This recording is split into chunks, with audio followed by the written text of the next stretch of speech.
माँ, तुम ऐसी होती हो। विमल बहुत परेशान था। उसे समझ में नहीं आ रहा था कि वो इस परिस्थिति से कैसे निपटे। वो अपनी माँ को बहुत चाहता था, किंतु उसकी पत्नी और उसके बच्चे उसकी माँ से दूर भागते थे, क्योंकि उसकी माँ की एक आँख नहीं थी। साथ ही उसकी कमर भी 90 डिग्री पर झुकी थी। वैसे वह अपना सब काम खुद कर लेती है, किंतु फिर भी वो उसकी पत्नी और बच्चों के लिए हमेशा खटकती है। दादी, आप ऊपर के कमरे में जाओ, मेरे दोस्त आ रहे हैं, विमल के बेटे अखिल ने बड़े बेरुखी से कहा। पर बेटा, मैं तो यहाँ बहुत दूर बैठी हूँ, विमल की माँ ने बहुत प्यार से कहा।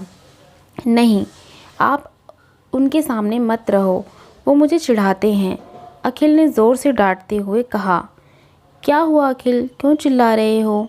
विमल की पत्नी कामिनी ने किचन से ही आवाज़ लगाई। देखो ना माँ, ये दादी यहीं ड्राइंग रूम में बैठी है और मेरे दोस्त आ रहे हैं, अखिल ने शिकायत भरे लहजे में कहा। माँ जी, आप ऊपर चली जाओ, क्यों हमें लोगों को लजवाती हो?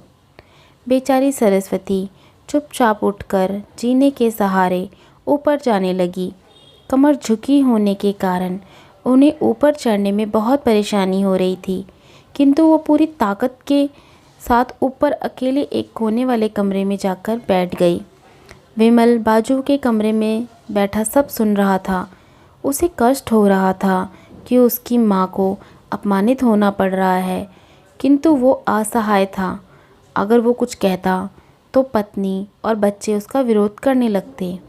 दूसरे, उनके तर्क भी सही लगते हैं।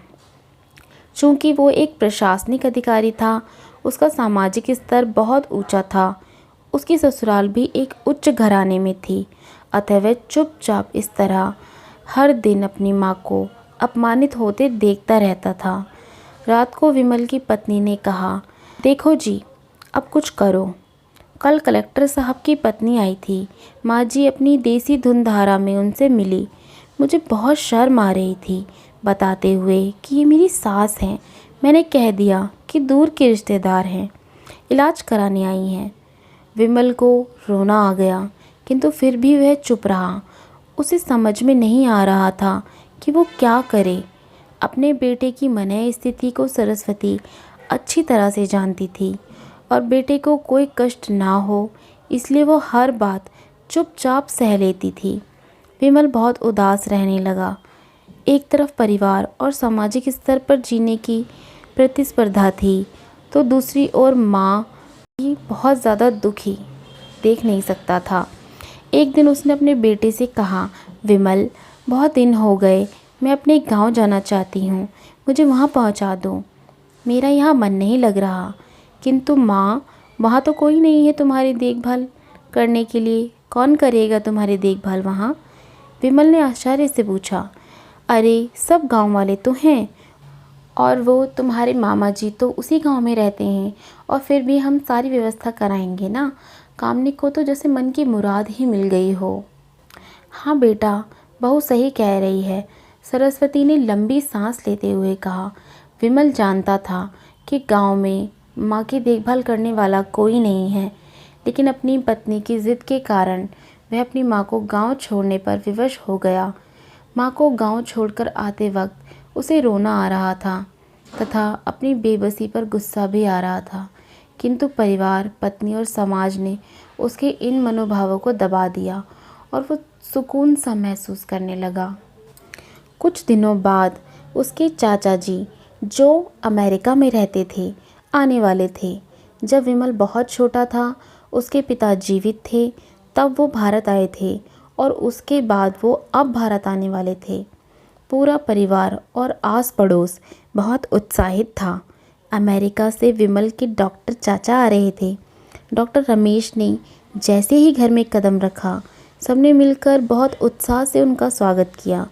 क्यों विमल, भाभी नहीं दिख रही? क्यों विमल, भाभी नहीं दिख रही, कहाँ हैं? डॉक्टर रमेश ने पूछा। जी, वो गांव में रहती हैं, यहाँ उनका मन नहीं लग रहा, कामनी ने स्पोर्ट लहजे में कहा। डॉक्टर रमेश ने विमल की ओर देखा। तो विमल ने अपनी आंखें झुका ली। डॉक्टर रमेश सब समझ गए। बोले, कल हम भाभी से मिलने गांव चलेंगे। सब लोग। दूसरे दिन सभी लोग गांव के घर में पहुंचे। देखा कि सरस्वती को बहुत तेज़ बुखार है और वह पलंग पर असहाय पड़ी है। डॉक्टर रमेश दौड़कर सरस्वती के पास गए। उनके पैर छूकर रोने लगे। सरस्वती की ये हालत उनकी कल्पना से परे थी। वाह बेटा विमल, तूने तो नाम उजागर कर दिया। अपनी माँ की ये हालत देखकर तुझे तो शर्म भी नहीं आ रही होगी। डॉक्टर रमेश ने विमल को लगभग डांटते हुए कहा, नहीं देवर जी, विमल का कोई दोष नहीं है। मैं खुद गांव आई थी। सरस्वती ने अपने बेटे का बचाव किया। मुझे सब पता है भाभी, आप रहने दो। क्यों बहू, तुम्हें अपनी सास की कुरूपता पसंद नहीं है? समाज में तुम्हें नीचा देखना पड़ता है ना? डॉक्टर रमेश ने कामनी की ओर व्यंग्य से देखा। कामनी निरुत्तर होकर विमल को देखने लगी। आज तुम जिस सामाजिक स्तर पर हो वो इन्हीं के संघर्षों की देन है।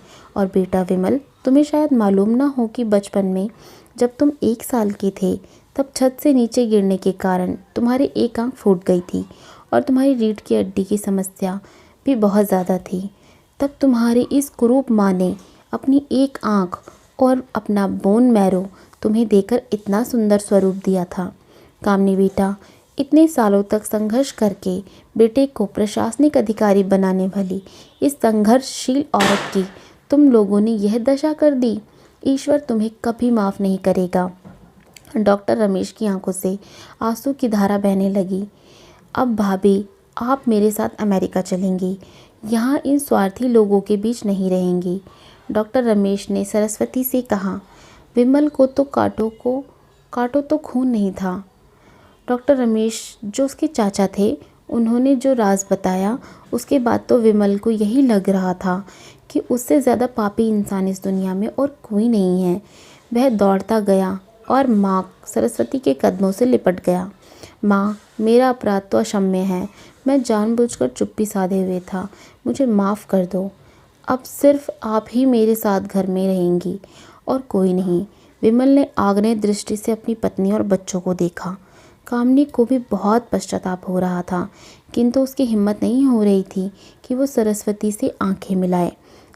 सरस्वती ने कामनी की मनस्थिति को समझकर उसको पुचकारते हुए अपने पास बुलाया और विमल को डांटते हुए कहा, खबरदार, जो मेरी बहू को मुझसे अलग करने की कोशिश की तो मैं तुझे ही घर से बाहर निकाल दूंगी। कामनी और बच्चों ने सरस्वती के पैर पड़ते हुए अपने व्यवहार पर माफ़ी मांगी और माँ के हृदय ने सबको माफ़ कर दिया। अगर आपको मेरी कहानी पसंद आती है तो लाइक, शेयर, सब्सक्राइब ज़रूर करें।